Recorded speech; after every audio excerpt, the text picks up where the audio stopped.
క్రీస 985 రాజ్యాభిషేకం రాజరాజ చోళుడు చోళ వంశానికి రాజయ్యాడు. ఆ సమయంలో చోళులు బలంగా ఉన్నా అతని రాకతో సామ్రాజ్యం మరింత విస్తరించింది.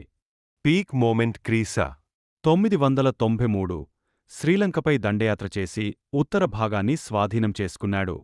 1000 ప్రారంభం మాల్దీవులను జయించాడు. ఇది సాధారణ యుద్ధం కాదు. ఇది సముద్రాధిపత్యం. అతను భారతదేశంలో అత్యంత శక్తివంతమైన నౌకాదళాన్ని నిర్మించాడు.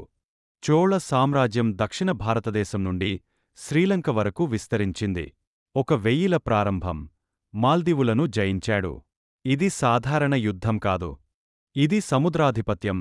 అతను భారతదేశంలో అత్యంత శక్తివంతమైన నౌకాదళాన్ని నిర్మించాడు. చోళ సామ్రాజ్యం దక్షిణ భారతదేశం నుండి శ్రీలంక వరకు విస్తరించింది. 14 మరణం సుమారు 30 సంవత్సరాల పాలన తర్వాత